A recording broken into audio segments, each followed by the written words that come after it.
With most works of literature, it is useful to know something about the author and the times in which he or she lived.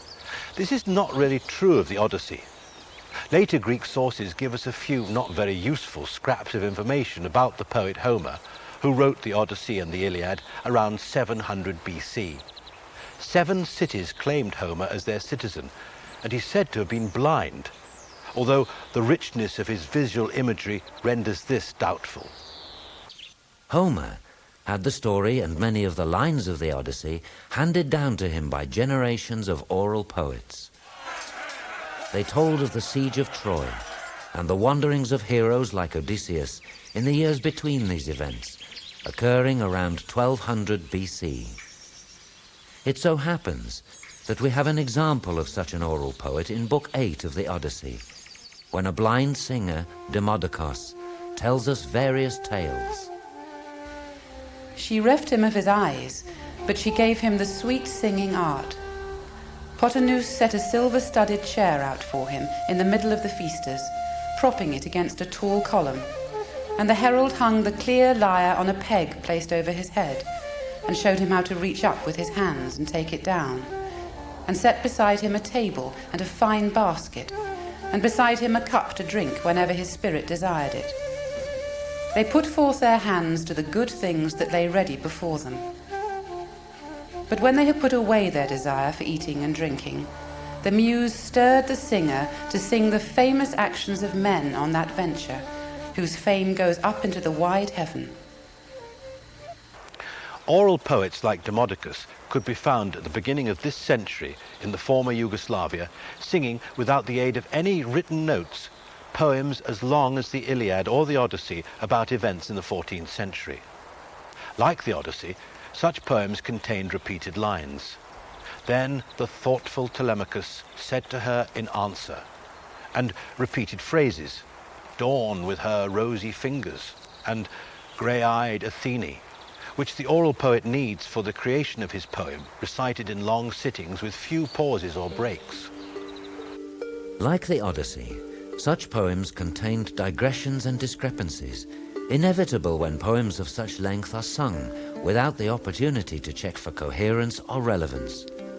Around the time of the discovery of writing, Homer welded together some disconnected oral lays into a grand literary design.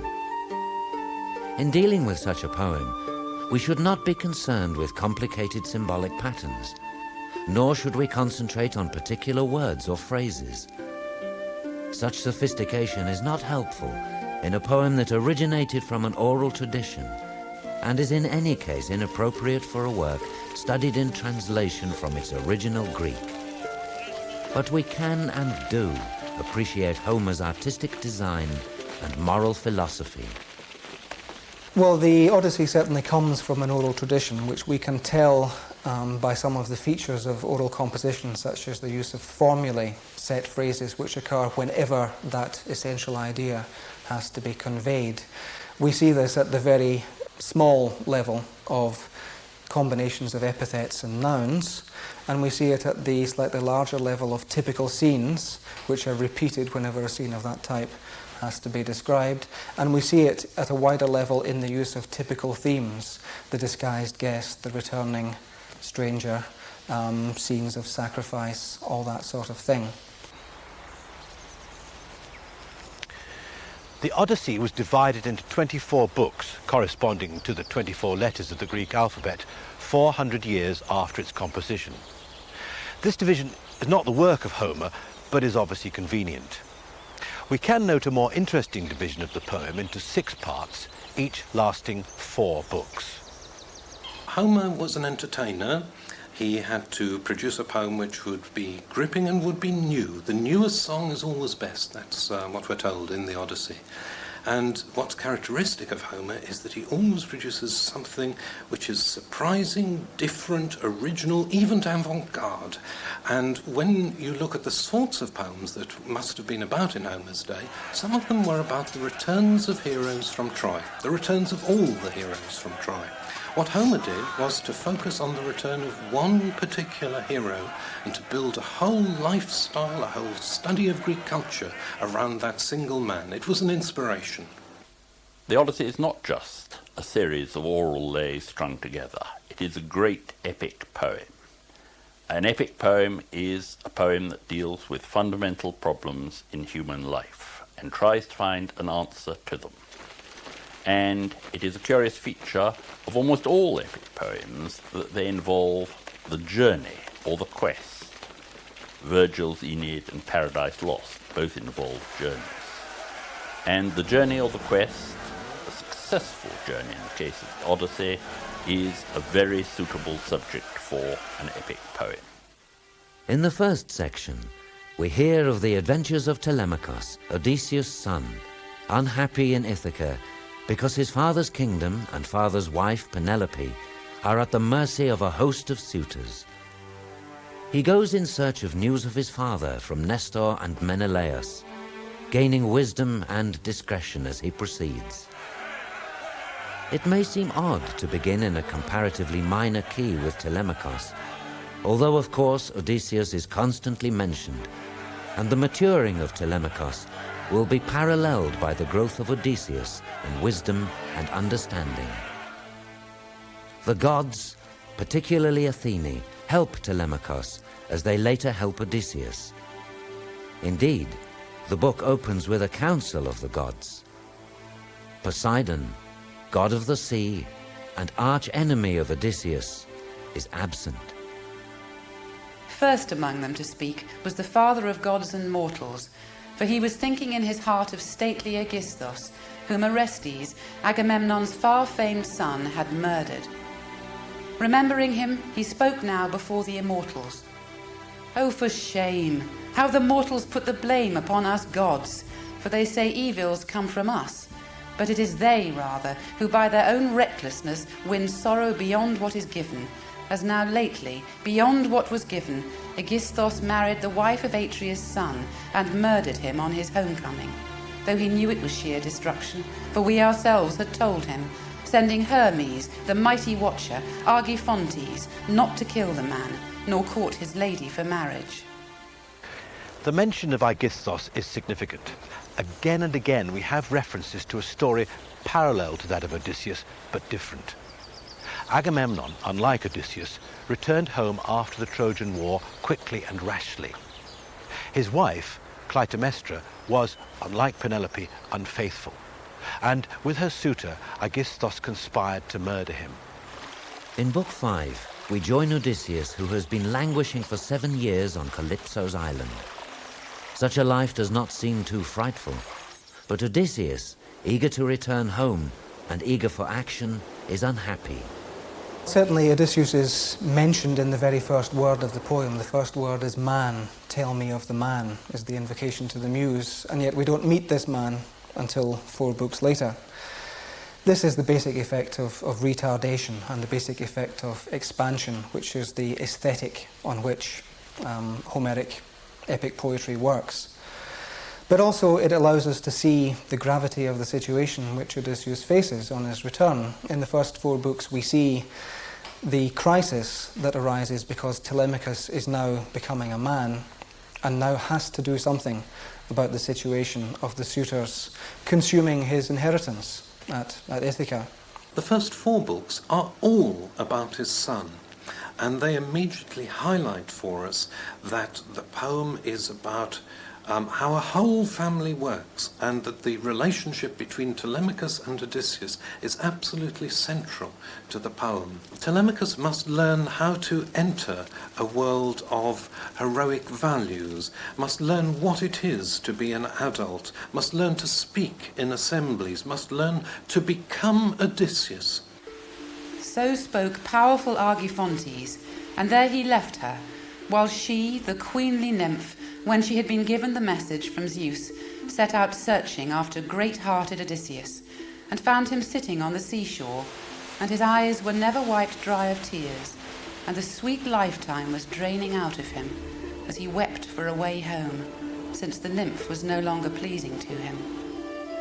By nights he would lie beside her, of necessity, in the hollow caverns, against his will, by one who was willing. But all the days he would sit upon the rocks at the seaside, breaking his heart in tears and lamentation and sorrow, as weeping tears he looked out over the barren water. The gods, represented by Hermes, ask Calypso to release Odysseus, and obediently she helps him to build a raft, and Odysseus lands on the island of Phaeacia, where he meets Nausicaa, daughter of King Alcinous. Wisely, Odysseus avoids any romantic entanglement with Nausicaa, although he has not always been so cautious, and it is more than once hinted that Nausicaa is ripe for such a romance. Wisely, too, he avoids revealing his identity until he learns from Demodocus's songs that he is respected in Phaeacia. He only then tells the story of his adventures.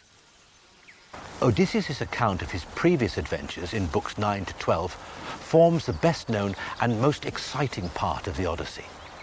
Chronologically, they precede books 1 to 8, but had Homer started with them, the rest of the poem might have seemed something of an anticlimax. Alternatively, since in these books Odysseus encounters and escapes supernatural forces like Scylla and Charybdis, his adventures would seem incredible without the aid of books 1 to 8, in which we learn that Odysseus is an extraordinary man. There are about 9 or so figures in the 4 books of Odysseus's main adventures, which he recounts himself. And some of these are obviously fantastic creatures, such as we do not meet in ordinary life. There's an element of fairy story here. I'm not sure we should try and read too much symbolism into the creatures like Polyphemus, Scylla, and Charybdis. It's true that in Bunyan's allegorical book, Pilgrim's Progress, he has this character, Giant Despair, who must, I suppose, originate from Polyphemus. But we get giants in Jack the Giant Killer and David and Goliath, and I don't think we can see much in Polyphemus except a great dangerous character whom somehow Odysseus gets the better of. It's very interesting thinking about the mythic characters in the Odyssey. One thing people don't notice is that they only appear in books 9 to 12 of the Odyssey. It's a 24-book work, so that means they only appear in, about a sixth of it. They only appear in the story that Odysseus himself tells, as though it created a different register, a different sense of reality. We don't learn about Cyclopses and Scyllas and Charybdises outside that story. So they have a very limited distribution against the realism of the rest of the poem. Now, if you look at the monsters themselves, they are part of Odysseus' account of how he qualified to be the hero that is worth knowing about. So he is the man that survived the dangers which they posed, whereas others didn't. Notably, his comrades didn't. We're told on the first page of the poem that he's striving for his own return and the return of his comrades, but those comrades never make it, and it's their fault. Homer has created lots of tantalizing situations, very entertaining, yes, but they give a sense of meaning something. It means something that Odysseus endures and overcomes all temptations. And it means something that he knew how to resist the cattle of the sun, but his comrades did not. That he knew that the bag of the wind should not be opened, and it was only when he fell asleep through a moment's inattention that the whole thing came to bits. Although Odysseus recounts his own story, and we are usually the heroes of stories we tell, he appears in a less admirable light in these books than in the rest of the poem. He gets the better of Polyphemus and Circe through some clever trickery and divine help, but he is foolish to reveal his real name to the Cyclops. This provokes the wrath of Poseidon, Polyphemus' father. With Circe, he is more cautious initially, but his stay with her is prolonged beyond the cause of duty. He reveals his relationship with his men was an uneasy one, but he does not take them into his confidence. Book 11, recounting Odysseus' visit to the underworld, contains portraits of people like Achilles and Agamemnon, who should have been warnings to Odysseus of the dangers of rash and amorous escapades. There are, in fact, multiple parallels here. There's a parallel between Agamemnon himself and Odysseus. Agamemnon comes back quickly from Troy. He comes back as the successful victor. He comes back fully attended by all his men, and yet he's murdered by deception on his return. Contrast that with Odysseus, who takes 10 years to get home, who comes back alone, who uses deception himself and emerges as victor. So Odysseus obviously learns from Agamemnon's mistakes. There's a contrast in style of return, a contrast in their manner and their tactics based on the parallelism of the two stories. The second half of the Odyssey includes the famous episode of the bow, where Penelope challenges the suitors to string Odysseus's bow. She knows that only Odysseus can do it.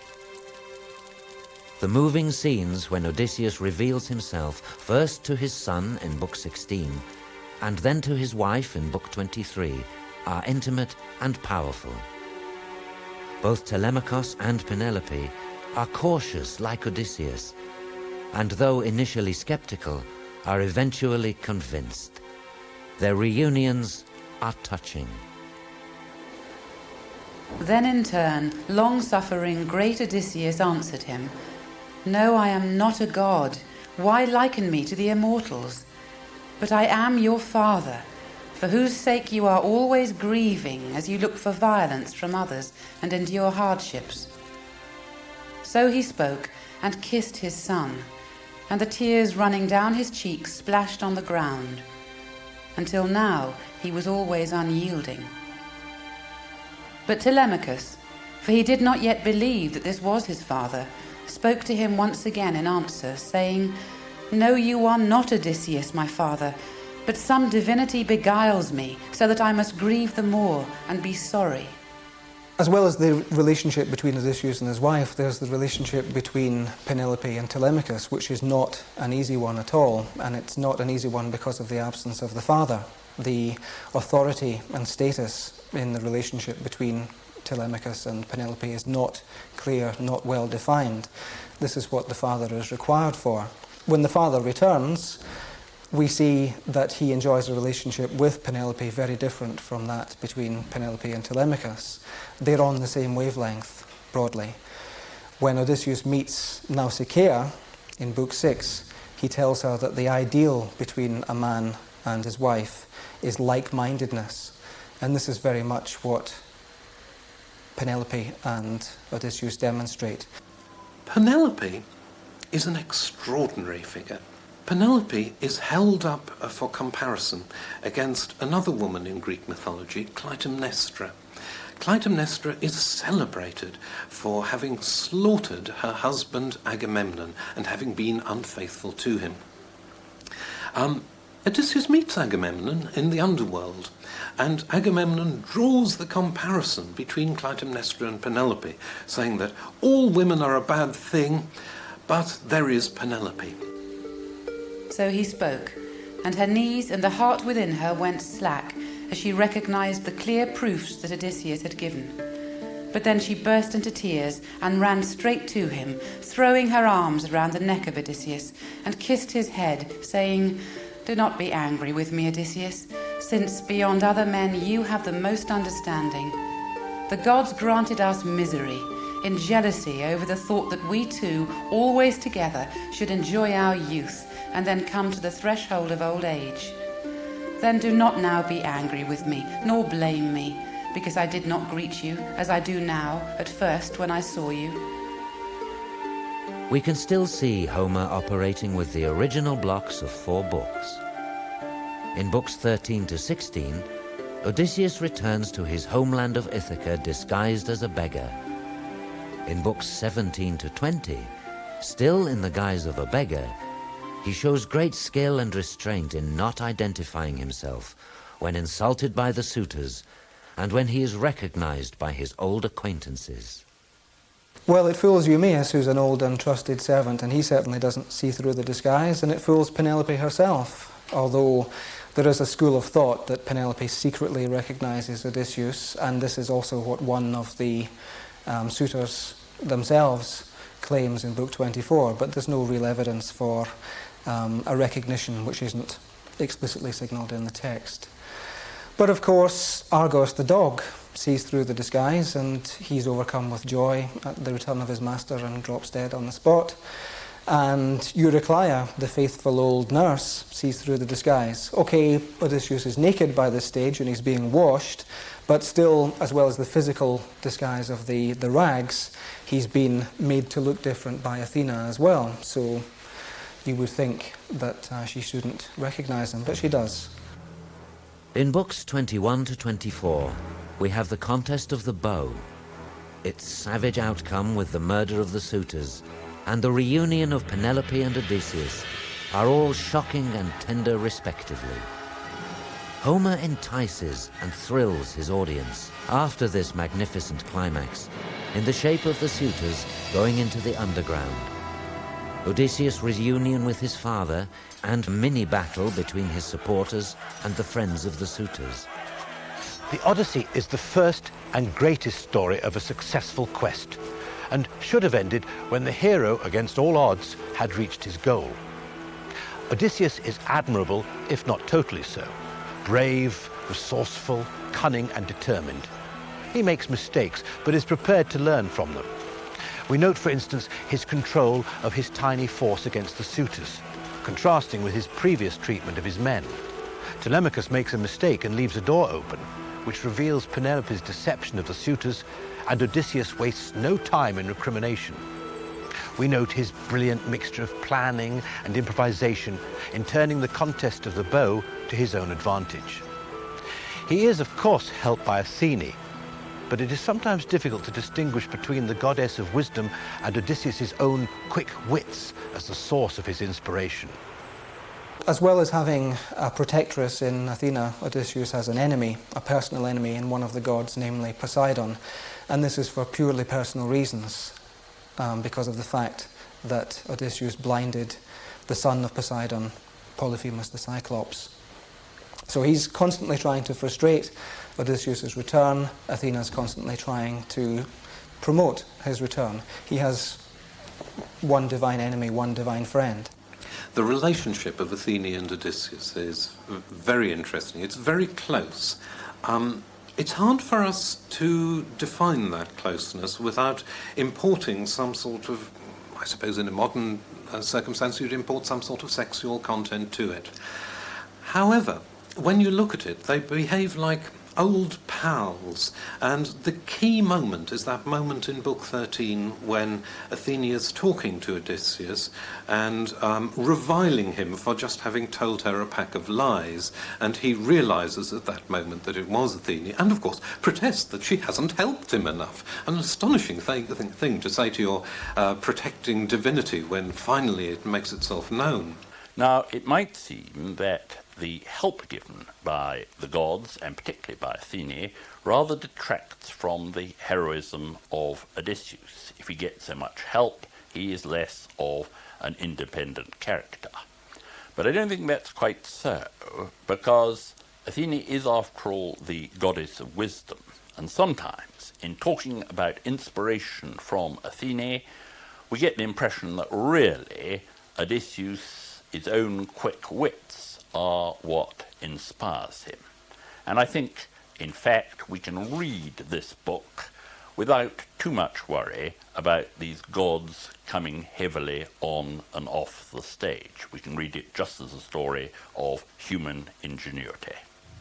The monsters Odysseus encounters in books 9 to 12 are, on the one hand, fantastic creatures out of fairy tales, but they also have a symbolic significance.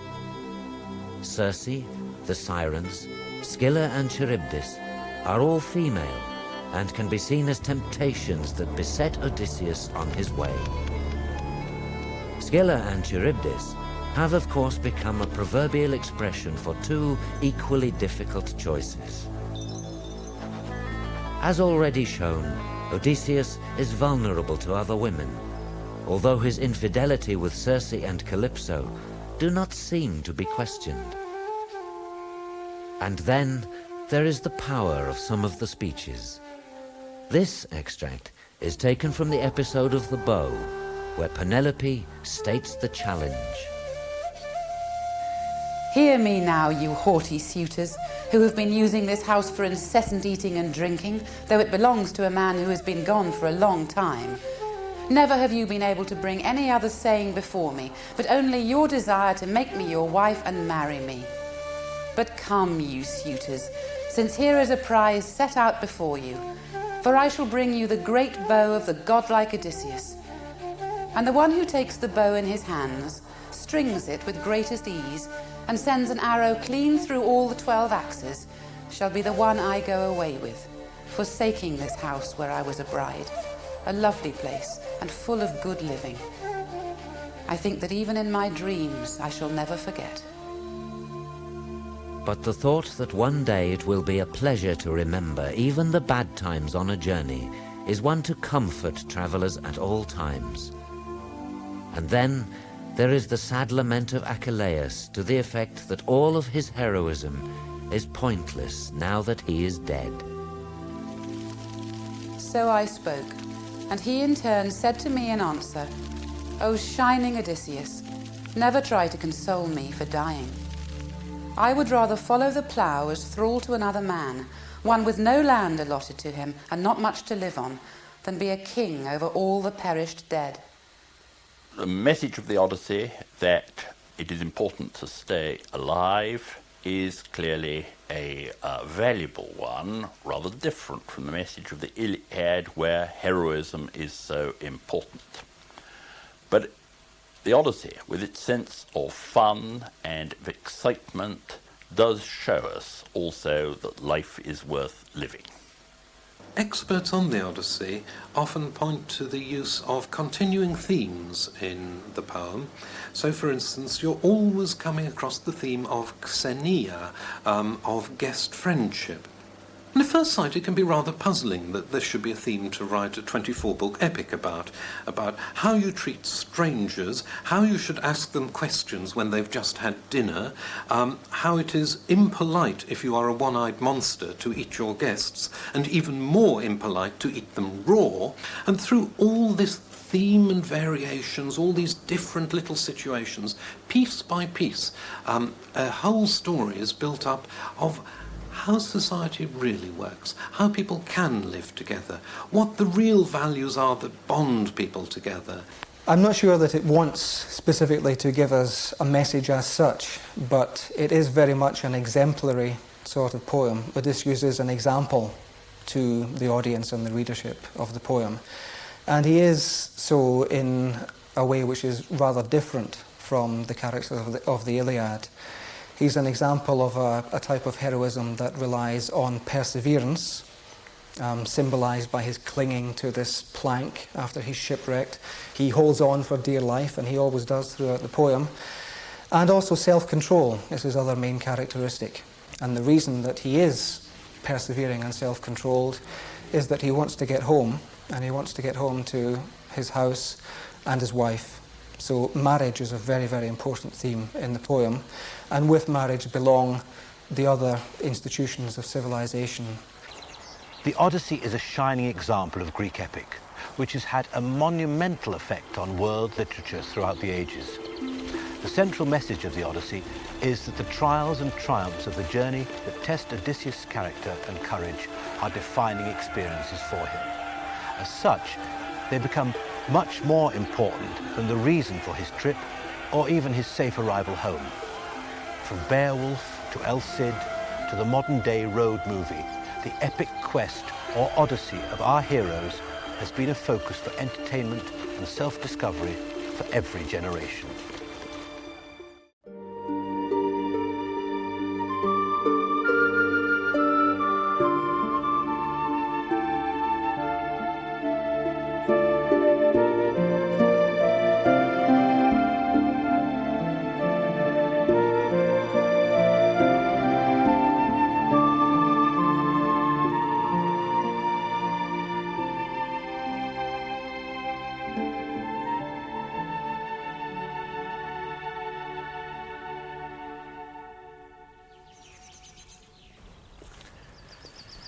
The poetry of Anglo-Saxon England is the oldest English poetry in existence, but it is also the fruit of even older traditions and practices. Among the members of the Germanic tribes who were the continental ancestors of the Anglo-Saxons, poetry satisfied a number of basic needs. These pre-literate cultures depended solely on the spoken word to express their beliefs, to preserve their history, and to provide their entertainment. Their poets, whose task it was to shape the spoken word fittingly for these purposes, played an essential part in all of them. The first thing to realize about Anglo-Saxon poetry, I think, is that it's not really an early stage of English poetry. It's a late stage of Germanic poetry, because the Anglo-Saxons were Germanic peoples who came over bringing with them a really quite ancient tradition of poetry, and that is carried on when they were in England. This means in particular that the metre and style of all Anglo-Saxon poetry really is in the traditional Germanic mode, and that means alliterative verse, which is unlike modern verse in having no rhyme, doesn't count syllables, and also in the language which goes along with the metre really. So in those technical respects it's pretty pure Germanic verse and comparable to the kind of thing you find in early German verse. The figures that the poet presents are set firmly in a 4th or 5th century pagan reality. Now this is a past that for an Anglo-Saxon Christian was beyond hope. They lived without the benefit of the Christian revelation. Their souls as pagans would inevitably be damned after their death, and there was basically no hope for them. The problem for the Anglo-Saxons was that they came to England as a pagan Germanic culture which prized ancestry and prized genealogy as a major value in its whole cultural scheme. And they were very reluctant to give up on their ancestors in some ways. And many critics have seen Beowulf as an attempt at a kind of salvage project that could never be fully carried out because the poet would be up against the demands of his theology, which required that these characters be damned in the end. But nevertheless, he seems determined to present them to us in as favorable a light as possible. These are the most noble pagans imaginable. Beowulf fulfills the heroic ideal virtually without putting a foot wrong ever. In the end, the poet has to present this to us as not quite enough from a Christian perspective, but he plays with perspective in the poem very, very carefully and allows himself as much sympathy towards the heroic pagan past as a medieval Christian author could allow himself. Nothing survives of the poetry the Germanic tribes composed, but the later poetry of Anglo-Saxon England responds quite strongly to its influence. The expressions of Christian belief and doctrine that are the primary concern of most Anglo-Saxon poets are shot through with the language, style, and sensibilities of their continental predecessors. Although the language and verse form of Anglo-Saxon poetry is purely Germanic, it's disappointing how little there is of Germanic antiquity and paganism in Anglo-Saxon poetry. If you feel there might be exciting stuff about the Germanic gods and so on, you find really rather little.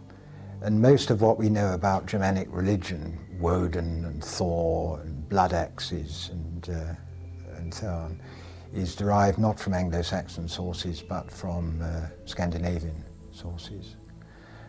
But there are heroic legends that you find, again, not as many as you might hope, but still there are some, certainly in Beowulf and another poem called Weedseath. But on the whole, it's rather disappointing in that respect. How the Germanic past influenced the Anglo-Saxon poet stands out the most fully in Beowulf, which is considered by modern scholars to represent one of the greatest literary achievements of Anglo-Saxon England.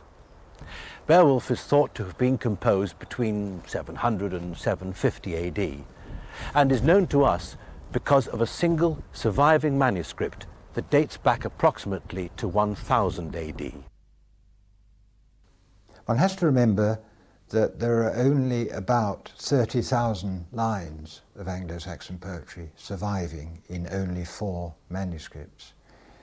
And what we have is not the sort of Oxford book of Anglo-Saxon verse, the best. What we have is what 4 monks chose to copy. And among other things, they chose to copy Beowulf, rather surprisingly, really. I think the man who copied Beowulf was probably actually interested in monsters, and he was compiling an Oxford book of monsters, if you like. So there's no guarantee at all that Beowulf was the best of its type in Anglo-Saxon history, but it's the best of its type surviving. Having said that, I don't mean that it isn't any good. It is very good, but we don't know whether it was a classic in its time.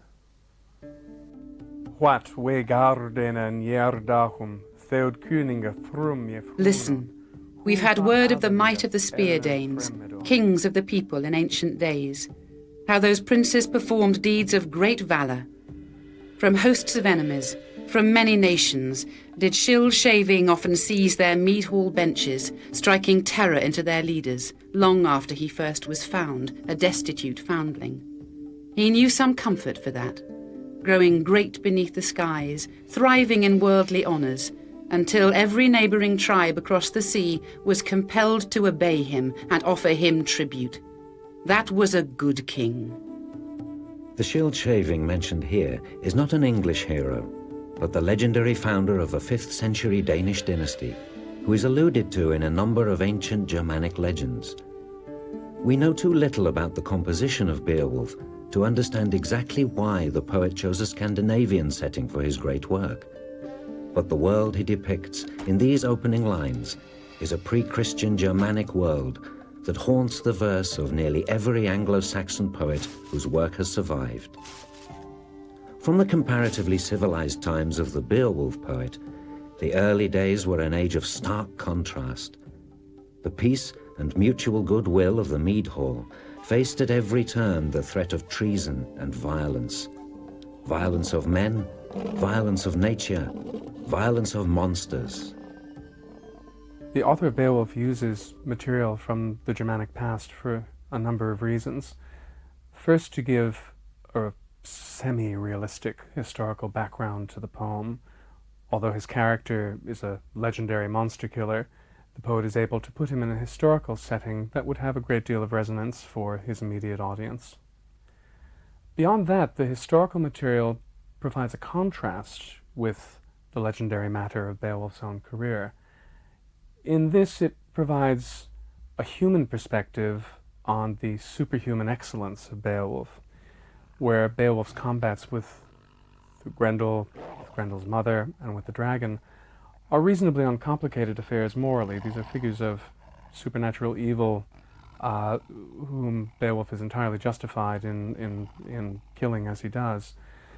The stories of human conflict, of the passions that engender it, of the cultural situations that give rise to it, all emphasize the tangled and difficult and morally compromised character of the heroic ideal on the ground in real time, so that you have an idealized portrait of it in Beowulf contrasted against a realistic analysis of it in all its glories and failings, that's played out in the context of the historical matter. As well, history, in a sense, swallows this poem at the end.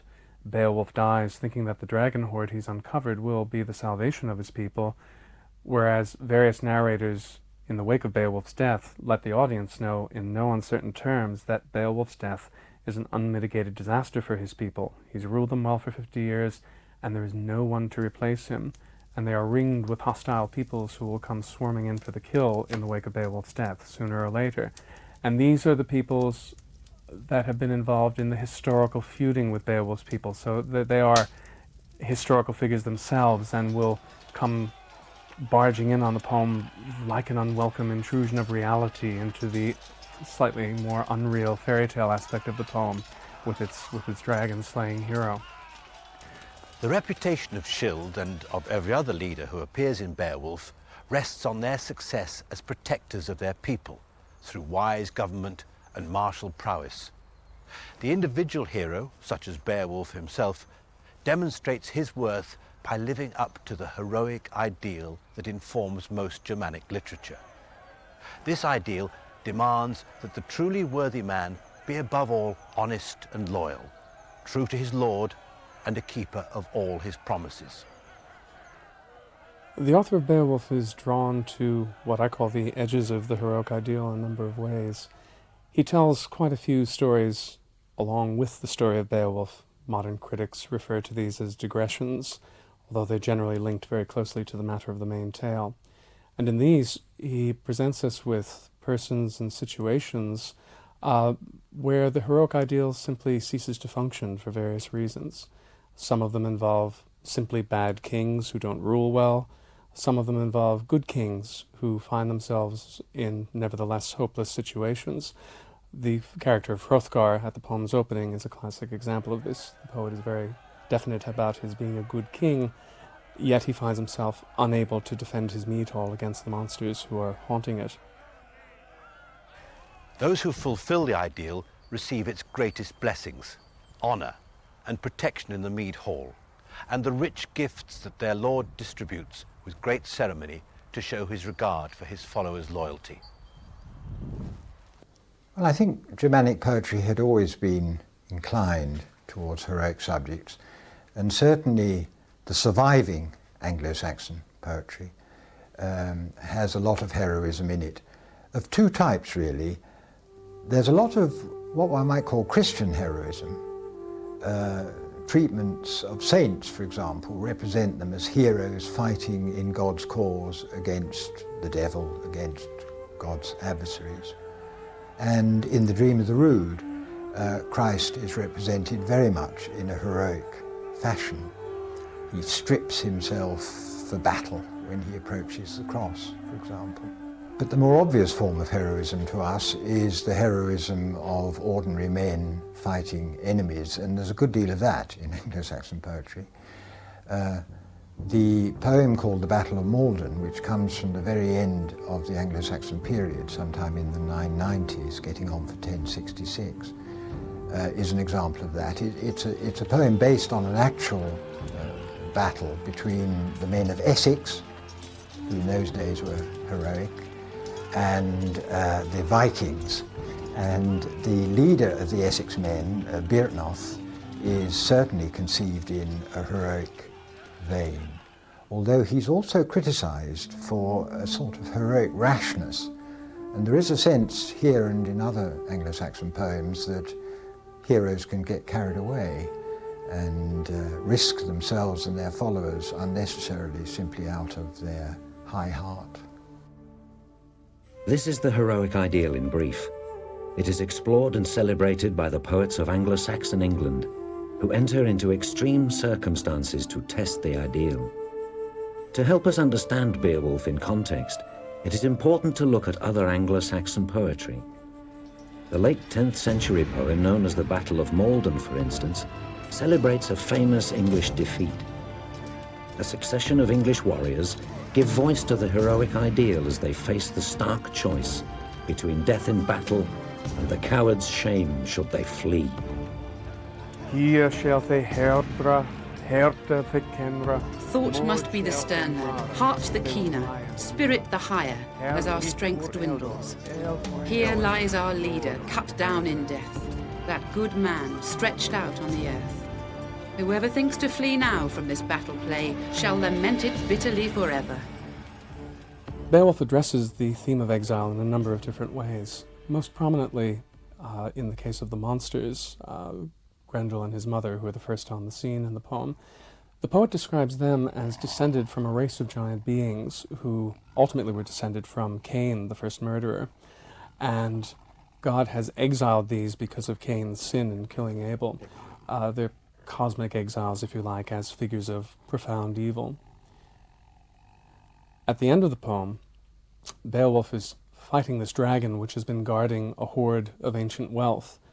And the poet tells the story of this wealth and how it came to be buried beneath the earth by the last survivor of a culture whose material remains the gold represents. And this figure has a little song that he chants as he's putting the last of the gold in. It's often referred to as the Song of the Last Survivor, where he is in a state of mourning over his culture, which has now vanished. He's the sole representative of it, and it takes up many of the themes of exile that we see in other poems like The Wanderer. Rather ironically, the dragon's raids are prompted by the theft of a cup from his hoard, which was committed by another solitary character who appears to have fallen out of favor with his lord and is in something like that condition of exile, who stumbles on the hoard and takes the cup in an effort to buy back his lord's favor. And it's his exile, if you like, that is the spark that sets off the final crisis in the poem that will lead to Beowulf's death. If a man was cast out from society for criminal behavior, or if by chance or cowardly design he outlived his lord, he suffered the horror of exile. This is the worst fate that can befall any member of a heroic society, where individual identity depends wholly on the support and structure of the entire community. This narrator of the old English 8th century elegy known as The Wanderer stands in just such a predicament and gives eloquent testimony to the grief it entails. In terms of style and content, The Wanderer is often compared to The Seafarer, another 8th century poem in alliterative verse. Experts generally agreed that both poems are consistently Christian with a coherent theme, namely that of faith relieving man's loneliness. The Wanderer then appeals to others who have had similar experiences. He who has experienced it knows how sorrow is a hideous companion to him who has few dear friends. The paths of exile claim him, not highly wrought gold, ice in his heart, not fame on earth. He remembers hall men and the giving of treasure, how his gracious lord in his youth used to show him favour. All joy has perished.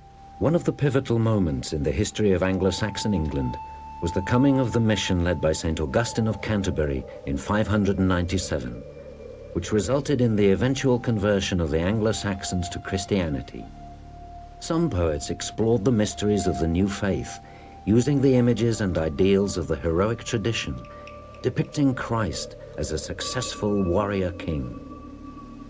There is a lot of Christian poetry in the 4 manuscripts.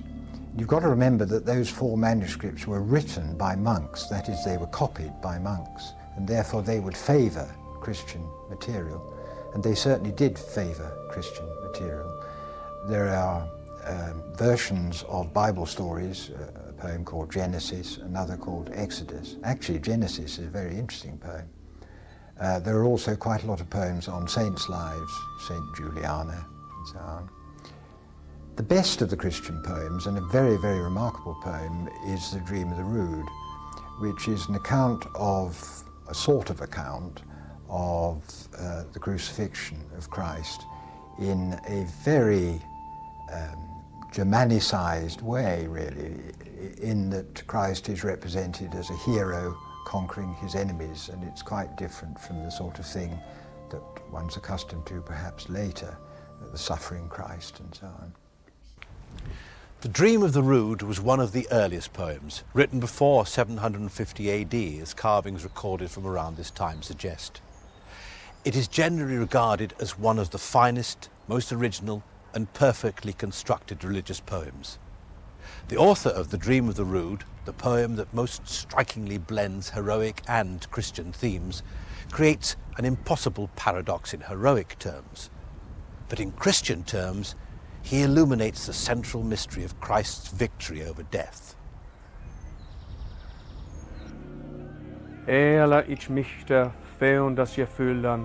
I could have laid our enemies low, completely, but I stood fast. The young warrior stripped himself. That was Almighty God, strong and resolute. He climbed the lofty gallows, high-spirited in the sight of many, when he desired to free mankind. I trembled when that man embraced me, but still I did not dare to bend to the ground or fall upon the surface of the earth, for I had to stand fast. I was lifted up, the cross, and I raised high the mighty King.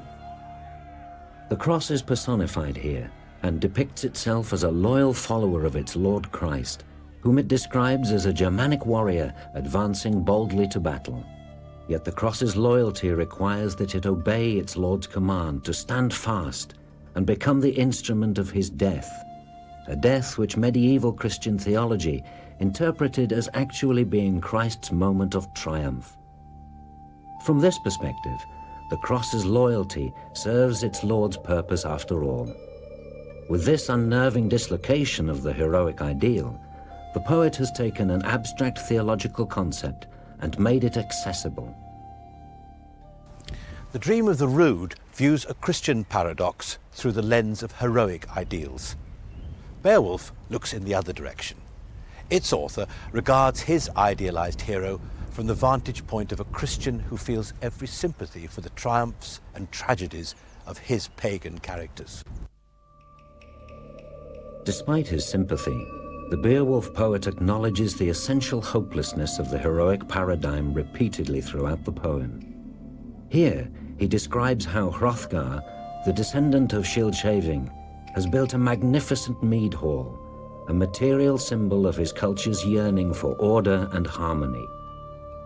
He did not fail of his boast. He distributed rings, treasures at his feast. The hall towered, lofty and wide-gabled. It awaited the destructive billowing of hateful fire.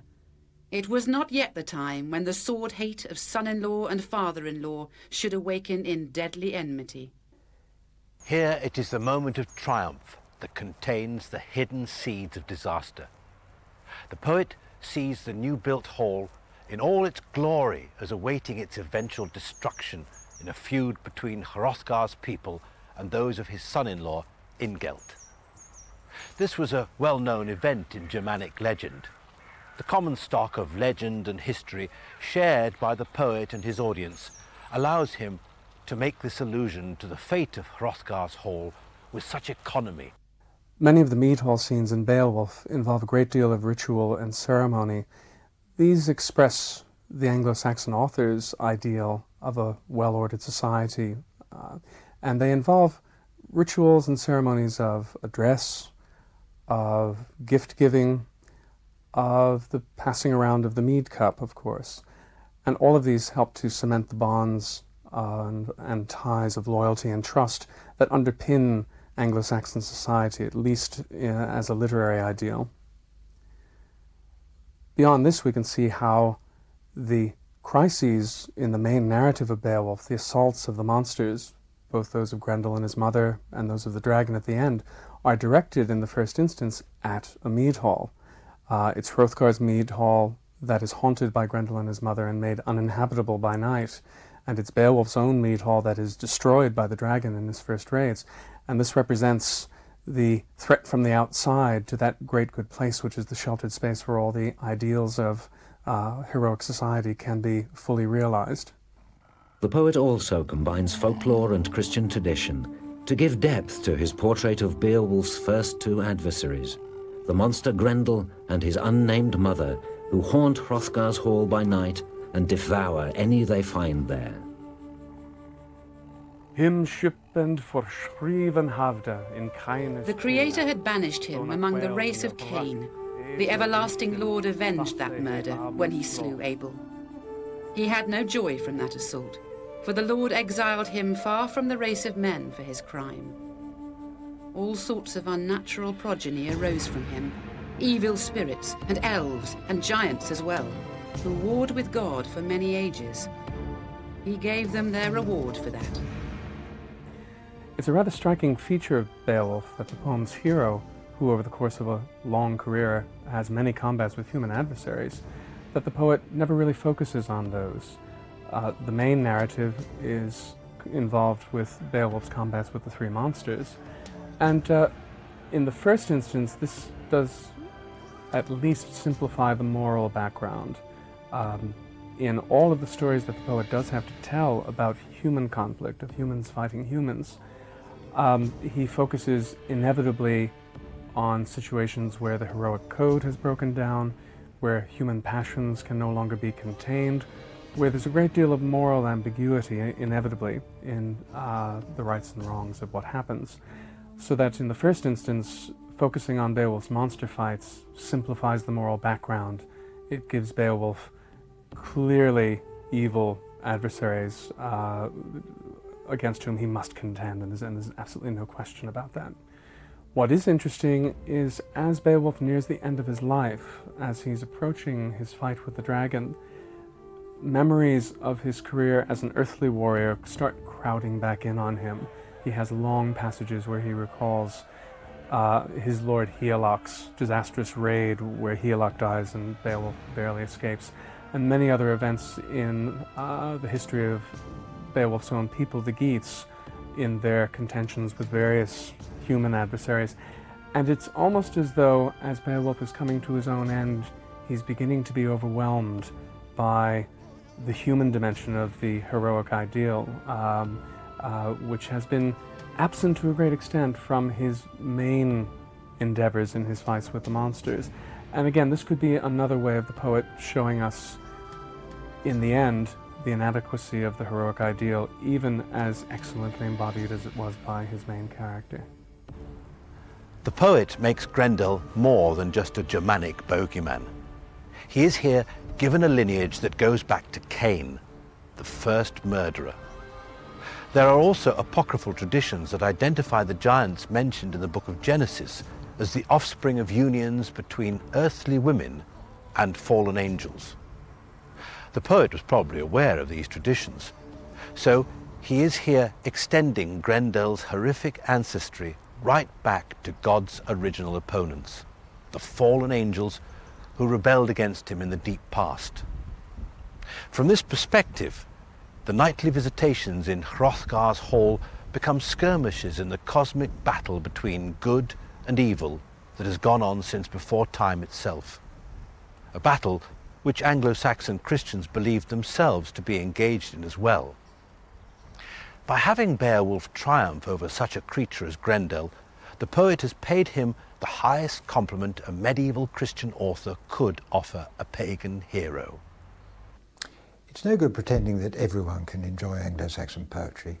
Apart from anything else, the language is very opaque.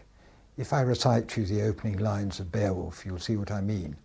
What we gardena in jerdachum, theod kuninga thrum jefrunon. It's totally unintelligible to a modern English person through linguistic change, of course. So one has to learn the language, and that's a rather painful process, in fact, as many undergraduates find. But if one does learn the language and is able to read it in the original, as distinct from translations, although there are good translations, certainly, of Beowulf, but if you read it in the original, one does, I think, enter a world of extremely high and developed art. The quality of the writing, I suppose, is one thing one would want to say. It's a strange kind of writing. It's not the kind of writing that we're accustomed to. The meter is different and so on. And yet it's very polished and very brilliant. There is also, if you ask what appeals to me personally, I suppose the main thing, apart from the excellence of it, is the melancholy which broods over most of it. It is a deeply melancholy verse, as recorded in the 4 manuscripts. And Beowulf has a very strong sense of the sadness of life and the transience of things. And these seem to be profound truths which one can read about in poems like that to some effect.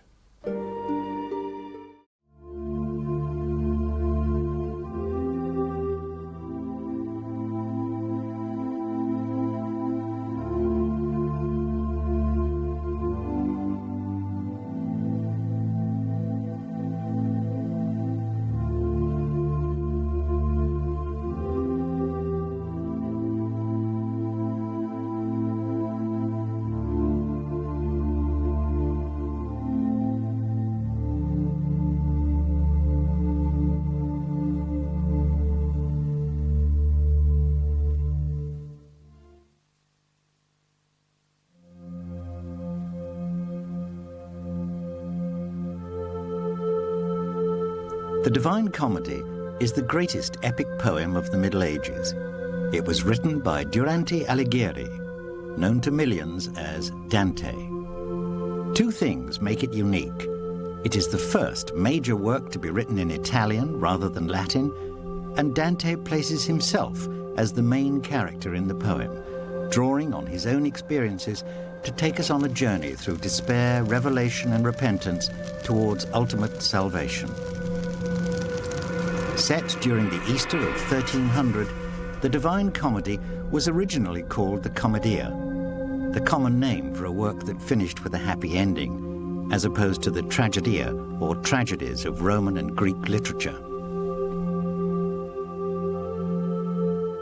In talking about literary influences in Dante, it's very important to remember that before he started writing the Divine Comedy, the work for which we really most remember him, he was already a very active poet and working in a particular tradition of contemporary avant-garde culture. He's a member of a group of poets in Florence called the Stilnovisti, the new stylists, and they had come up with this new poetic style. And Dante's, in fact, he's constantly quoting. He quotes sometimes from his poems, he quotes from other people's poems. So he's very profoundly influenced by what's going on in his literary world. Dante at some stage must have engaged in a big program of reading, rereading and study, which involved many of the classics of Latin literature, especially the four main poets for Dante, Virgil, Statius, Lucan and Ovid. First and foremost, one's got to mention Virgil's Aeneid, the epic poem of the foundation of Rome, the central and pivotal influence to Dante in the writing of the Inferno. And the second key literary influence is the text of all texts, and that is, of course, the Bible. Dante himself had a relatively limited education. He did not go to university, as many intellectuals of his day did, and as far as we know, didn't have a large private library. However, he was undoubtedly well read. He knew the Bible, which was probably the most influential work on him. He certainly knew some of the major theological texts of the time. However, a lot of his information would have come not from a primary reading of texts, but through works of compilation, which were very popular in the Middle Ages. We can say that Dante had read and was influenced by Virgil, by Ovid, and in the vernacular by his closest friend, Cavalcanti, but the influence is never one to which Dante passively responds. It's one where Dante is constantly changing, trying to outdo, to emulate, and to do better than the original text which he's discovered. The images of Dante's paradise have encouraged many artistic works. In the 19th century, the French engraver Gustave Doré published his great series of illustrations, while the pre-Raphaelite movement was particularly inspired by the Divine Comedy. And translations of Dante's poetry by William Rossetti were accompanied by translations and paintings by his brother, Dante Rossetti. Dante Gabriel Rossetti made an English translation of the Vita Nuova in 1848. Dante was really a central influence for Rossetti in a number of ways, both from this early work, but also, more importantly, in his own paintings, especially watercolours. Dante was born in 1265 in the Italian city-state of Florence. His family had been established here for several generations, and, although not wealthy, his parents were able to provide him with a good education. He learnt classical literature from a master teacher, Brunetti Latini, and studied at the University of Bologna. He wrote his first sonnets at the age of 18, but he was also a man of action, serving as a cavalryman in defense of the city against the forces of the German emperor at the Battle of Campaldino. Dante supported the independence of Florence and opposed the corruption and interference of the Pope in worldly affairs. In 1301, he was sent as an ambassador to Rome to negotiate with the Pope, Boniface VIII. While he was away, a rival faction seized power in Florence and accused him of corruption. When he refused to meet their conditions, he was sentenced, in his absence, to be burnt alive at the stake. Dante never again returned to Florence. He spent the last 20 years of his life in exile in other Italian courts and cities. From this time comes his greatest work, the Divine Comedy, in which Dante presents a definitive picture of his medieval European world with its philosophy, morals, and beliefs. Dante, had he not left us the comedy, would probably be known to us as a Cavalcanti is known to us, as Guinizelli is known to us, leaving us some very beautiful lyric poetry, not a lot of poetry, quite a slim corpus of work, not something as amazing and as intricate and as structured and as at least potentially influential as the comedy was, but to do something which purported to be as big and as important as that in the vernacular in Italian was really quite unheard of and quite untoward. The Divine Comedy was circulated even within Dante's lifetime, even though Dante finished the final few cantos of the Paradiso just a few years before his death. The influence of the Divine Comedy on all levels of society, from the most erudite and learned intellectuals, proto-humanists, to poets in the vernacular, to blacksmiths and fullers and people working in agriculture. There are even contemporary records of them chanting out certain lines from the poem. So it had a very, very universal appeal, an appeal which fitted with both the popular and learned quality of the poem itself. The Divine Comedy begins in the dark wood. Dante was in his early 40s when he began the poem and was himself at a low point in his life, experiencing the pain and despair of exile, failure, and loss. In the dark wood, he meets the Roman poet Virgil, who has been sent to guide him on his journey by Beatrice, the great love of Dante's life. Dante fell in love with Beatrice at their first meeting when he was 9 years old and she was 8. Marriage between them was impossible. At 12 years of age, he was betrothed by his parents to the daughter of influential friends, Gemma Donati, while Beatrice married a wealthy banker, Simone de' Bardi. Theirs was a romantic, courtly love. Beatrice inspired his early poems, and when she died at the age of 25, Dante was inconsolable. Her name, as Dante highlights in one of the works that he wrote before the Divine Comedy, the Vita Nuova, the New Life, is the bearer of beatitude. It is through Beatrice that Dante finds his way to God. It is Beatrice who is, as the English critic and crime writer and translator of Dante, Dorothy Sayers, says, she is Dante's God-bearing image. Beatrice is someone whose appearance in Dante's autobiographical or apparently autobiographical narratives is very continuous. By showing the relationship of these two named individuals and then writing a narrative which takes you not only from childhood through maturity to death, but beyond death and up to the heavens, I think he's making an important statement about how humans should conceive of their existence in a very long perspective. After her death, Beatrice became an inspiration for Dante. In the Divine Comedy, she is the embodiment of his experience of love, who intervenes for his salvation and is the image through which Dante comes to understand the love of God. The Divine Comedy was written in 3 parts, each representing the 3 different kingdoms of the Catholic afterlife: the Inferno, or Hell, Purgatorio, or Purgatory, and finally Paradiso, or Paradise. The book is divided into 100 cantos, made up of 3 volumes of 33 cantos, with an additional canto tagged onto the first book as an introduction.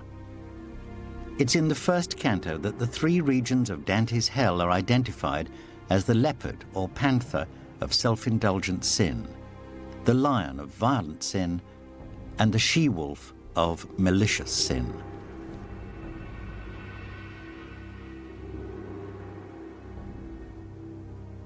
Dante cannot escape from the dark wood as they block his path, so Virgil leads him another way, starting at Hell's Gate, where they read the inscription before they begin their journey. Through me you pass into the city of woe. Through me you pass into eternal pain. Through me among the people lost for aye. Justice, the founder of my fabric, moved. To rear me was the task of power divine, supremest wisdom and primeval love. Before me, things create were none, save things eternal, and eternal I endure. All hope abandon ye who enter here. As he leads Dante into the earth below Jerusalem, Dante assigns Virgil another of his deeper meanings, turning him into the symbol of human reason and poetry that can lead Dante and his like back to the righteous path. It's very important to ask why Virgil should be chosen. After all, there were many other possibilities that Dante might have entertained. A Christian saint, Beatrice herself, a philosopher such as Aristotle. He seems to be chosen, as Dante indicates in the first canto of the poem, because he's a poet who lives before Christ and yet has an enormous power to illuminate the ethical life, the moral life, the political life, and this matters supremely to Dante. But a poet who is also a prophet. Virgil is a pagan. He lived before Christ and he's not saved. And he lands up in the limbo in hell, where he's not actually punished, but he spends eternity without being able to see God. And around him cluster a whole set of questions which Dante brings up constantly. He will not let them lie. He's very honest in his attitude to the problems of Christianity and judgment, about, why is it that a just God will judge somebody who is good and honourable and rational like Virgil to be somehow or other incapable of salvation? What is it about this? Where does divine justice and mercy lie if this is the case? After passing into upper hell, Virgil shepherds Dante past the futile to the first of hell's 4 rivers, the Acheron, where Charon, the classical ferryman of the dead, carries them across to Limbo, the first of hell's 9 inner circles. Here, Dante finds the souls of the unbaptized and non-believers who lived honorable lives. He finds them living in relative comfort, but excluded from paradise and the presence of God. It's from here that Beatrice has summoned Virgil to Dante's aid, and it is only beyond this circle that Minos, the judge of the underworld, waits to sentence souls to punishment in hell's 8 inner circles. There are a whole variety of potential sources, antecedents, precedents for the structure and features of Dante's Inferno, Dante's Hell. The Bible, classical literature, especially Book 6 of Virgil's epic poem, the Aeneid, popular accounts of the afterlife, written in Latin and some in the vernacular languages too, and also medieval sermons as well. He fundamentally assimilates and completely transforms them. In all of the previous literature and descriptions and models for hell, there's neither the same variety and detail, and nor is there the same ability to capture that variety and detail in a fundamental underlying unity. Many of the sins that he describes receive punishments that match punishments that were actually used in the legal system, for instance, of contemporary Florence. So I think he is, again, inviting us to assess very much the way that sin is not only a damage of one's divinely given attributes and damage to the immortal soul, but it also brings very severe consequences for the polity, the social community, and the things that one chooses to do are not simply touching oneself, but also affect the well-being of many, many other people. Beyond Limbo, Dante enters upper hell, where those who've succumbed to their passions and appetites are punished. Here, he begins his descent through the second circle of hell, where the souls of the lustful are Dante's first graphic image to be found shrieking and crying in agony. By warring winds, the stormy blast of hell with restless fury drives the spirits on, whirled round and dashed amain with sore annoy. When they arrive before the ruinous sweep, their shrieks are heard, their lamentations, moans and blasphemies against the good power in heaven. The third circle is for the gluttonous, where Virgil stops an attack from Cerberus, the three-headed dog, by filling his three mouths and his insatiable appetite with clods of earth. Dante borrows this foul and greedy creature from ancient mythology. The fourth circle reveals the spendthrifts who push rocks around without releasing them for fear that some other would steal them. While the fifth circle contains the last of the self-indulgent sinners, the wrathful. These sulky and willful souls fester in a marsh where Dante meets and questions the first of several of his countrymen. He himself had been unfairly banished from his home city of Florence at a time when Italy had been split into many different areas ruled by either the Guelphs, who were in favour of the Pope, or the Ghibellines, who favoured the Emperor. Dante's determination to name names is perhaps one of the most striking characteristics of the poem. The way to communicate universally would be to choose types rather than individuals, but Dante is a Florentine. Dante believes that human beings live in cities. Dante cannot imagine being a human being without living with specific other human beings, some of whom have horrified him by their behaviour, sending him into exile for one thing. Many of whom, however, have delighted him by their grace and their beauty, Beatrice, but many others too. And to name names is to specify, to open up the area of concrete historical reality, which matters more than anything else, I think, to Dante, more even than general and vague notions of another world. The comedy is about life now, and it's about human dispositions, human reactions to what life throws at them. So talking about real people was an obvious thing to do, as far as Dante is concerned. And it makes it that much more relevant to the people who would have listened, because don't forget, this wasn't printed, it wasn't published in the way that we know books to be published now. People who would have listened, who would have heard it, who would have known it as a story. There's everything from the tabloid tittle-tattle, adulterous marriages broken up, murders done by cuckolded husbands, to the great political issues of the day. So there's everybody from rulers to kitchen maids in it. That's why it's one of the greatest human comedies, as Balzac called it, ever written, really. Beyond Upper Hell, Dante and Virgil are ferried across the Styx, or hateful river, to the city of Dis, or the Devil, that marks the boundary of Upper and Nether Hell. This is a place where the violent are punished. And thus the good instructor, "Now, my son, draws near the city, that of Dis is named, with its grave denizens, a mighty throng.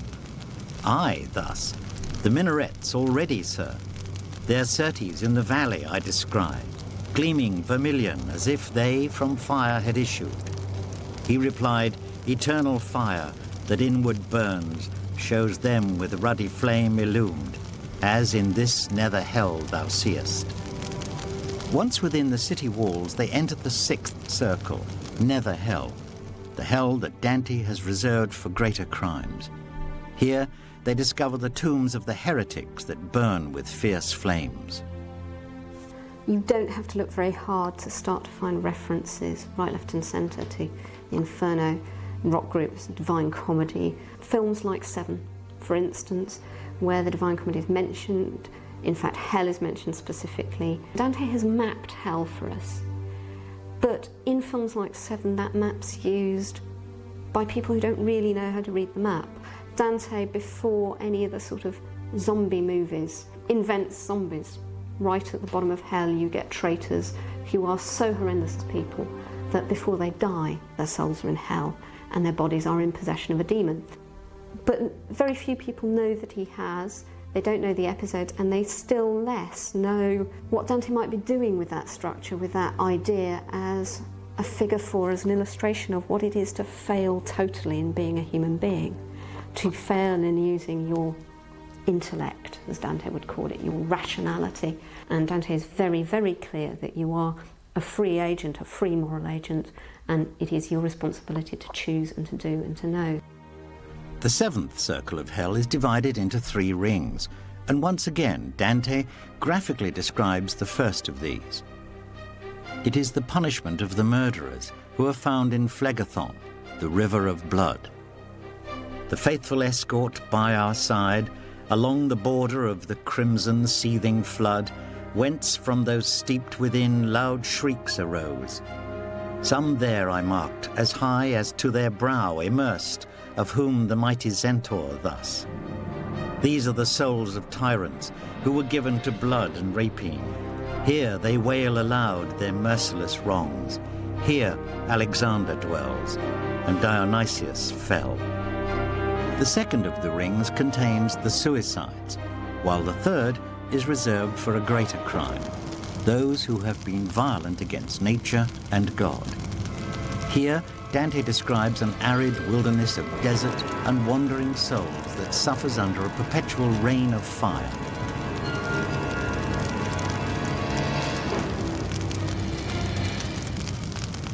The way in which sins are ordered in the Inferno is explained very, very clearly by Virgil, Dante's guide, in Canto 11 of the Inferno.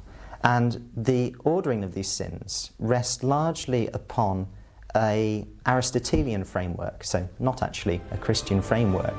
The principal distinction is between sins of incontinence and sins of malice or malitia. Sins of incontinence are to do with passions that were not able to be contained by the individual sinners.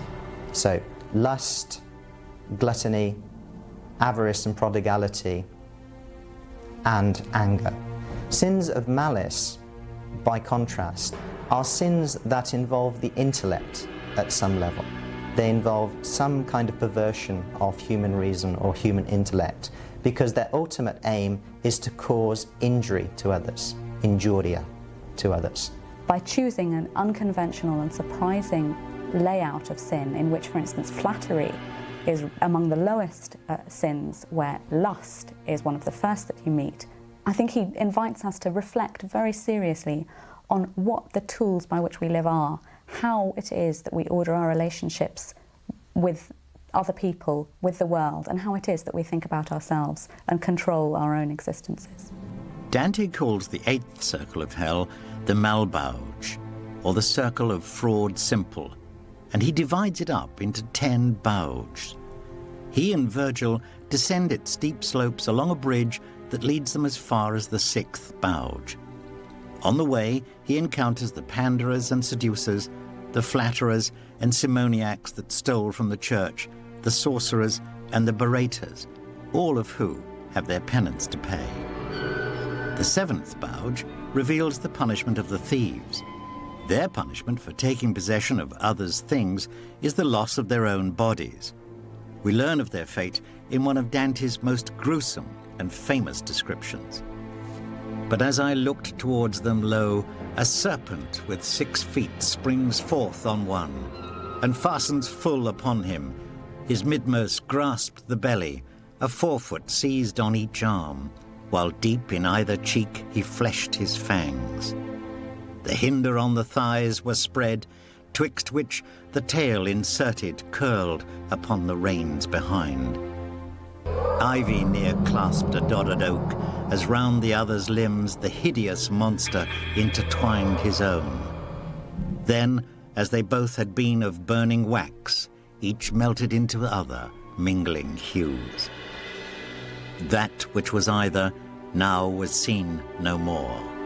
And what the thieves do is they deprive other people of their earthly goods. They are perhaps in themselves to be seen as ministers of ill fortune, but in depriving other people of material good and so on, they are seeking to circumvent fortune. Dante is interested when he starts to talk about fortune, fortuna, seen as lady luck, is your reaction to what life brings you, to your lot. And that really is the essence of the whole comedy. The thieves actually plan, they premeditate, they use their intellect. That's why they're further down in hell. Beyond the thieves, Dante and Virgil continue their journey down through the 3 bauges containing counsellors of fraud, the sowers of discord, and the falsifiers. The falsifiers suffer for their sins in the valley of the diseased, for the disease they spread in society. Here they languish with hideous complaints. Now Dante and Virgil are lifted over a mighty wall guarded by giants and enter the part of nether hell where the sins of the wolf are punished. Here they leave behind the fiery images of hell that torment the souls of others and enter the startling, icy barrenness that surrounds the colossal devil that stands in the center. It is here that Dante finds the traitors, trapped and shivering in the ice in 4 distinct regions that surround the devil. Traitors to their kindred are found frozen with their heads above the ice, while further in, traitors to their country and their guests are found in similar guises. The traitors to their lords are to be found in the last of the 4 regions, and they are entirely submerged beneath the ice in a fearful symmetry to the ice within their souls. The very bottom circle of Dante's hell, the 9th circle, the circle of the treacherous, is a circle that is formed from a river that has been completely frozen over. And the sinners of this circle, the treacherous, are punished by being immersed in this ice at various depths and in various positions. Dante meets Lucifer, the fallen angel, in the very center of the earth, trapped in the ice, up to his waist. He has 3 heads and 6 wings, 6 huge, gigantic bat-like wings. He's a hideous, grotesque parody of the Trinity, all of these 3s inverted. And his wings beat, and it's the wings that cause the icy wind which freezes the river Cocytus. So in a sense one has a parody of the Trinity in Lucifer, but also one has a sense too of the way in which Lucifer's wings in their beating create this kind of icy realm, this kind of antithesis, parody of true Christian charity, true Christian love, and that causes the suffering of the sinners there. Having passed through the very center of the earth, Dante and Virgil begin to ascend towards purgatory, emerging in the early morning of Easter Sunday. This is the first time that either of them has seen the sun since Dante lost his way in the dark wood right at the beginning of the Inferno. The sunlight has, as always, an extra significance, and in purgatory we soon become aware of its symbolic importance. It represents God's light, and the law of the mountain proclaims they can only travel when it shines. The Purgatorio is probably the most original part of the whole Commedia. It's entirely Dante's invention. The notion of purgatory in Dante's time was a recent invention of the church, and a rather dangerous one insofar as it quickly became a way of chiseling money out of the faithful, paying for as well as praying for their loved ones who passed into a realm which is within the jurisdiction of the church. Dante reinvents purgatory, refreshes purgatory, becomes central to the notion of human beings possessing freedom and being given the opportunity to use the freedom which they could have used on earth. It's the most humane, I suppose, of the 3 cantiche insofar as it's set within temporal circumstances, in an island in the southern hemisphere, not underground, as the church of Dante's time would have suggested. At the base of the mountain, Cato, its guardian, curtly instructs Virgil to wash hell's grime from Dante's face and to furnish him with a humble girdle made from a reed before they can start their ascent. Like hell, Dante divides purgatory into different levels. As he climbs, he finds shades who embrace the love of God and are paying the necessary penance to remove the stain of sin. The first part of purgatory is the anti-purgatory, where the scramble between the mountain terraces and the entrance to heaven is both steep and difficult. It's here, the furthest from heaven, that Dante discovers those that have the greatest moral battle before they reach heaven. On the first of anti-purgatory's 2 terraces, the souls of last-minute repentance must now wait 30 years for each of their earthly ones before they can properly enter purgatory. Above this, on the 2nd terrace, souls await the equivalent of their own lifetime before they can progress. These souls belong to the indolent that postponed their confessions until just before their death, the unshriven that died by violence before confession, and the preoccupied who were too busy with worldly cares. The Divine Comedy is one of the most optimistic works that has ever been written. It shows that A, God loves us, cares for us, and organizes things in a way in which to help us achieve salvation. And that's where the poem ends, with Dante approaching union with God. On the other hand, it is a work which is also full of grimness, full of horror. There's this constant interplay in the poem between the positive and the negative, the hopeful and the horrific. Beyond the two terraces of anti-purgatory, Dante must pass the gatekeeper before he fully enters purgatory. My leader cheerily drew me. Ask, said he, with humble heart, that he unbar the bolt. Piously at his holy feet devolved, I cast me, praying him, for pity's sake, that he would open to me, but first fell thrice upon my bosom prostrate. 7 times the letter that denotes the inward stain, he on my forehead with the blunted point of his drawn sword inscribed. And look, he cried, when entered, that thou wash these scars away. Like almost all of the Divine Comedy, Dante allots a multitude of significant meanings to what at first appear to be simple descriptions. The gatekeeper's gold and silver keys signified Dante's absolution and God's willingness to let him pass. The 3 steps up to the gateway signify that the penitent must fulfill confession, contrition, and satisfaction. And the 7 P's on Dante's forehead indicate the 7 capital sins that had such importance in hell. On his ascent from each of Purgatory's 7 terraces, he has 1 removed. Dante's comedy is this tripartite. There are 3 parts to it: Inferno, Purgatory, Paradise. 3 is the number of the Trinity: God, the Son, and the Holy Spirit. And each part of this poem is divided into, let us call them chapters. They're in fact called canti, and there are 100 of those. So 100 divided over 3, well, you've got 34 canti in the Inferno, 33 canti in the Purgatorio, 33 canti in the Paradiso. All this absolutely exact. He also uses 7, and he uses another number, 10. 10 is a number of perfection. Decalogue, you know, the 10 Commandments, 10 plagues of Egypt. So they come, these numbers, from the Bible and from biblical tradition, but they get rooted in medieval culture. The souls in purgatory are guaranteed a place in heaven. Those on the first cornice or ledge are discovered carrying massive stones on their back. It is the stain of past sins, which Dante stresses they are paying penance for.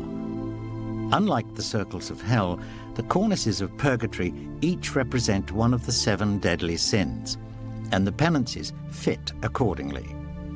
The weight of each stone bows the head that once looked down on others. On the second cornice, the eyes of the envious are sealed shut, so they cannot see what they once desired, while the wrathful, who were once blinded by their own judgment, are now blinded by the black smoke encircling the third cornice. Hell's dunnest gloom, or night unlustrous, dark, of every plains reft and palled in clouds, did never spread before the sight a veil in thickness like that fog, nor to the sense so palpable and gross. The fourth cornice heralds Dante's arrival in middle purgatory, and the slothful in life are here to be found racing round the circle, while above them the covetous pay the penance for disordered love. Here, Dante discovers the soul of Adrian V, the second of his popes, who, like the others on the cornice, is stricken face down, so the world he was once enamored with is now all he sees.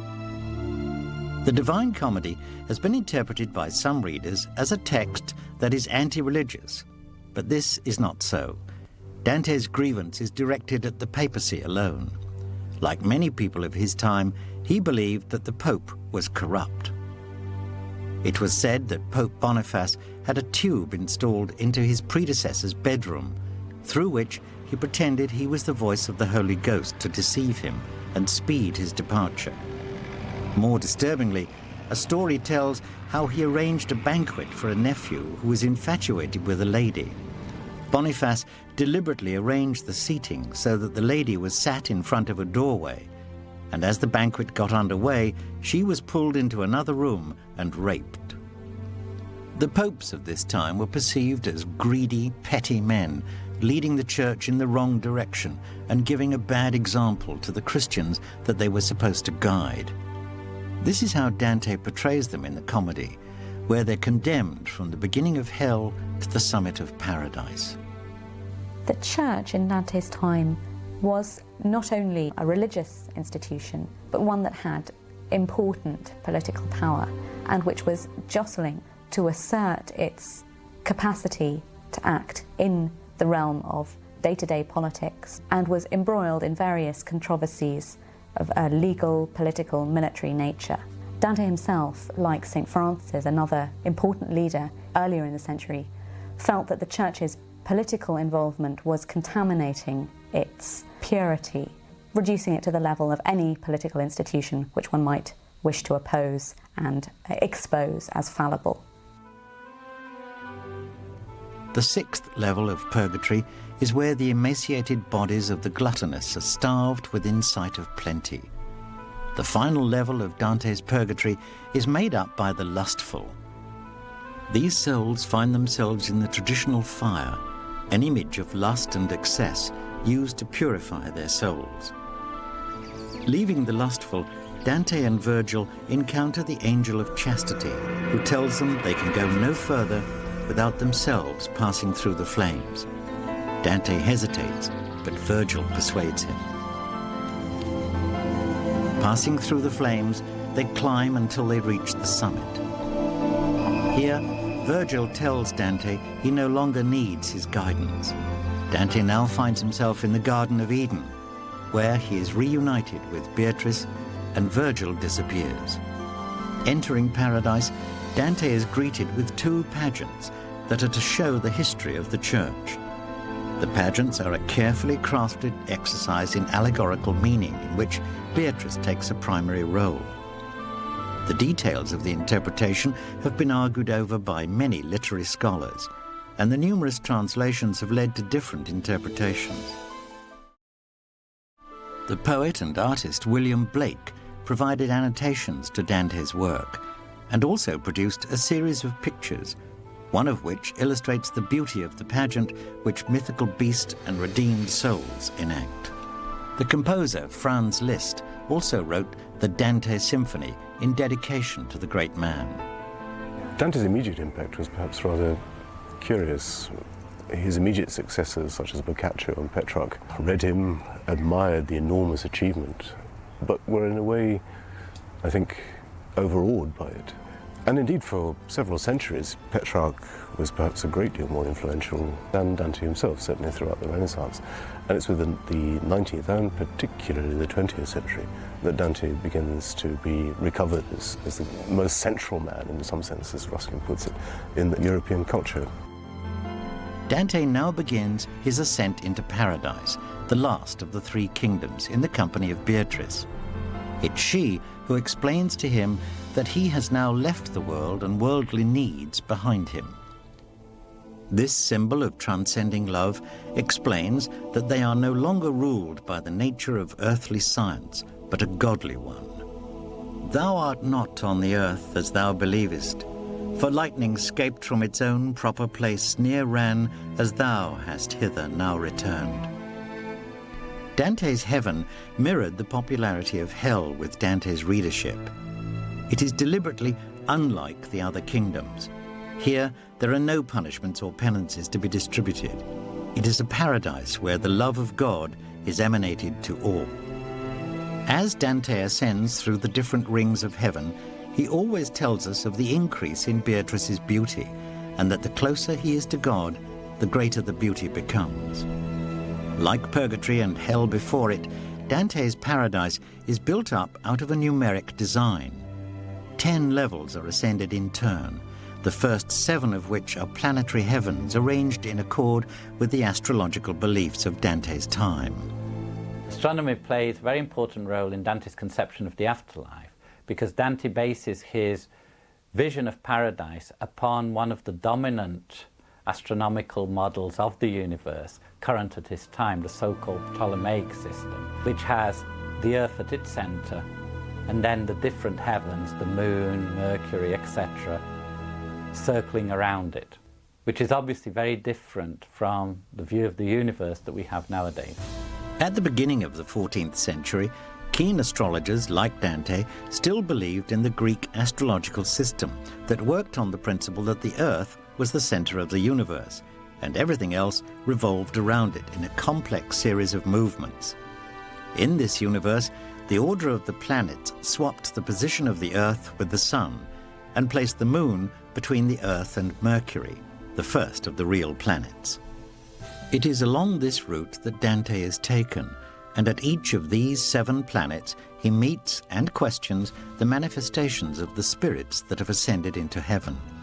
It's important to understand that these are only manifestations of the different spirits, and Dante is quick to stress this too. The first level that Dante reaches is that of inconstancy. Here, within the Moon, he meets those whose vows were unfulfilled, even though they led worthy lives. Above the Moon, he journeys on with Beatrice while still discussing the form of free will and the nature of monastic vows, until they reach the second of the planets, Mercury. Around Mercury, they find the ambitious, whose worldly wants got in the way of devotion. Here they meet Justinian, a Roman ruler, who, after extolling the divine destiny and achievements of Rome, criticizes the Guelph and Ghibelline factions of Florence. So that 'tis hard to see which more offends. Be yours, ye Ghibellines, to veil your arts beneath another standard. Ill is this followed of him who severs it and justice.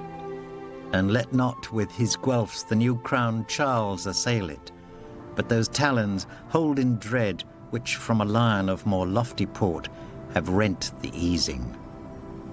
Dante's continual attack on the powers that exiled him from Florence continues throughout Paradise. By setting his tale in 1300, even though he started writing the Divine Comedy in 1308, he allows characters to prophesy a future that has already passed, and in doing so avoids banishing himself to the circle of hell where the fortune-tellers walk around backwards.